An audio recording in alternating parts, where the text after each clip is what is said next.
Hello guys, this is Vikas Mishra. Welcome to let's study away classes. कैसे हैं आप सभी? तो आज का जो सेशन है ये बेसिकली हमारे जो नए बच्चे अभी 9th क्लास में गए हैं उनके लिए है, और साथ में अगर किसी बच्चे का बैक आया हुआ है, कंपार्टमेंट है, तो वो भी इस वीडियो को देख सकता है, उसके लिए भी बहुत हेल्पफुल होगा।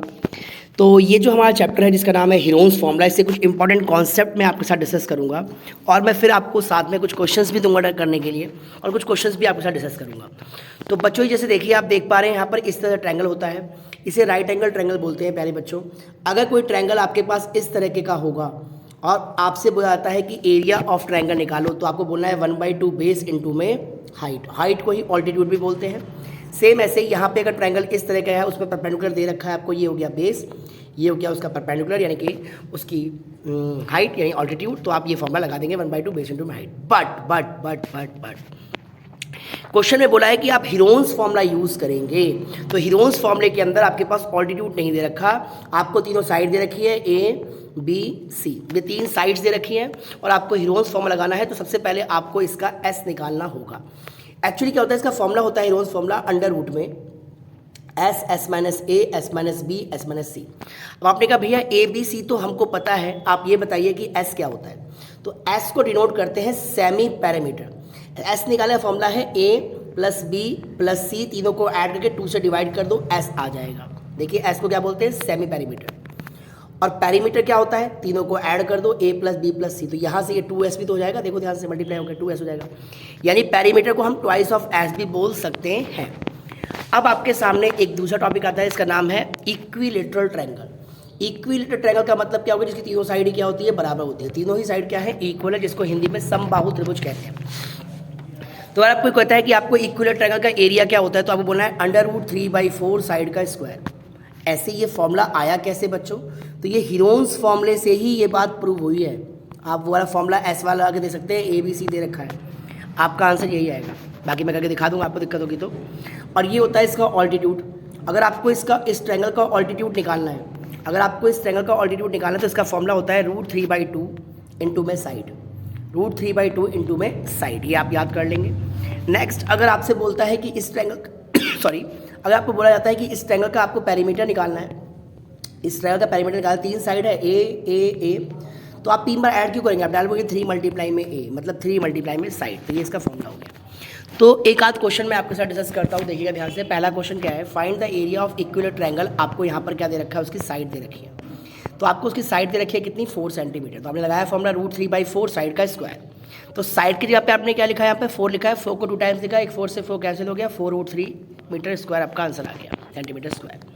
सेम ऐसे एक बिल्कुल सेम टू सेम क्वेश्चन है, ये दिया हुआ है, आपको एरिया निकालना है, फिर वही √3/4 साइड का स्क्वायर। देखो स्क्वायर का मतलब होता है इसको 2 टाइम्स लिखना, ये 2 और 2 तो 4 हो जाएगा बच्चों, और √3 जब मल्टीप्लाई होंगे तो ये 3 बन जाता है, मतलब रूट के अंदर 9 बनेगा, तो 9 3 का स्क्वायर है। आपने 4 से 4 कैंसिल आउट कर दिया, तो आंसर ये आ गया। अब एक क्वेश्चन डिस्कस करते हैं जिसको हम हीरोन्स फॉर्मूला का प्रयोग करके सॉल्व करेंगे। मेरे पास ए दिया है बच्चों जी, बी दिया है, सी दिया है। मैंने क्या करा, मैंने सबसे पहले एस निकाला, बिल्कुल 6 आ गया। फिर आपने फॉर्मूला लगा दिया √s minus A, S minus B, S minus C. मैंने आपके साथ एक डेमो डिस्कस किया है कि किस तरह से क्वेश्चन करते हैं। 6 आया, 3 आया, 2 आया, 1 आया। आपको रूट के अंदर पेयर बनाना होता है, आप 6 को तोड़ दो, 2 3 6, ये पहले टूटा पड़ा है, 1 का कोई मतलब नहीं है। अब देखिए जिनका जोड़ा बन गया वो रूट के बाहर आएगा, इस 2 का और 2 का पेयर बन गया, बाहर आ गया, 3 का बन गया, बाहर आ गया, तो 6 सेंटीमीटर स्क्वायर आपका आंसर आ गया। मान लो अगर किसी का पेयर नहीं बनता तो रूट के अंदर रह जाता, सिंपल सी बात है। एक क्वेश्चन देखिएगा ध्यान से, इस बार ना आपको साइड का रेशियो दिया हुआ है 24। अभी ऐसा एक क्वेश्चन दूंगा मैं आपको आगे करने के लिए। तो साइड्स का रेशियो दिया हुआ है 2 1 3, और इसका आपको पैरीमीटर दिया है, पूछा है लॉन्गेस्ट साइड बताओ क्या होगी। तो आपने ना उसके आगे x लगा देना है, क्योंकि रेशियो का मतलब उसके साथ कोई तो कॉमन नंबर होगा जो मल्टीप्लाई रहा होगा। और पैरीमीटर आपको दे रखा है, तो आपने बोला a plus B plus C equal to में 24। फिर आपने यहाँ से क्या करा, इनको ऐड करा, 6x 24, तो x की वैल्यू कितनी आ गई बच्चों जी, 4 आ गई।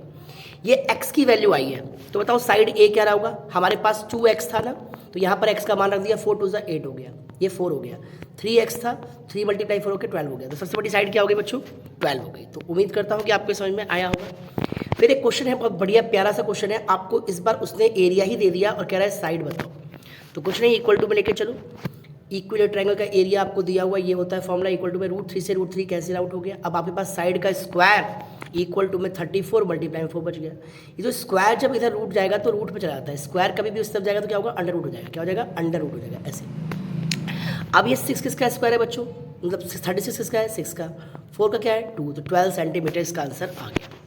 सेम ऐसे एक बहुत प्यारा क्वेश्चन है, आपको ABC दिया हुआ है और कहता है एक होर्डिंग है, कॉमर्शियल एक्टिविटी के लिए आप बनवा रहे हो इसको, और इसका रेंट आता है 5,000 रुपये पर मंथ, ठीक है। तो 5,000 पर मंथ, एक महीने का बताना है कितनी कॉस्ट आएगी इसको बनाने में। तो आपने पूरा इसका एस वाले फॉर्मूले से इसको पूरा सोल्व कर लिया और आपका ये आंसर आ गया इस प्रकार से। आपने सॉल्व किया, एस देखिए एस की वैल्यू ये रही, S - A, S - B, S - C लगाया, अंदर पेयर बनाया, जिसका पेयर बन गया उसको बाहर निकाल दिया, इसका पेयर नहीं बना उसको यहीं छोड़ दिया, √2 का पेयर नहीं बना था।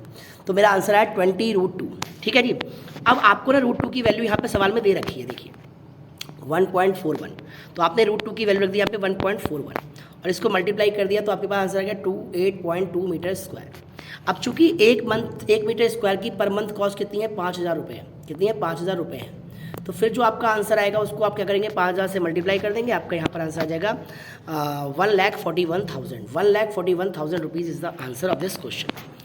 अब मैं आपके लिए कुछ क्वेश्चंस हैं डिस्कस कर रहा हूँ, आप ये फर्स्ट क्वेश्चन करेंगे आराम से, सेकंड करेंगे आप इसका, ठीक है, थर्ड भी करेंगे आप इस क्वेश्चन का। आइसोसेलेस ट्रायंगल है तो उसमें क्या क्या चाह रहा है देखो ध्यान से, इसकी 2 इक्वल साइड आपको दे रखी है 15 और 15 और ये हो गया 12, आप इसको एस वाले फॉर्मूले से सॉल्व करेंगे, ठीक है। आपको क्वेश्चन नंबर 6 ज़रूर करना है, वेरी वेरी इंपॉर्टेंट है 6, ये NCERT का क्वेश्चन है। अभी जैसे बताया था मैं रेशियो वाला वैसे ही पैरामीटर दिया है, बस इसमें आपको एरिया भी निकालना है। तो जब आपके पास साइड आ जाएगी ना ABC तो आप उसका एरिया भी निकालेंगे, ठीक है।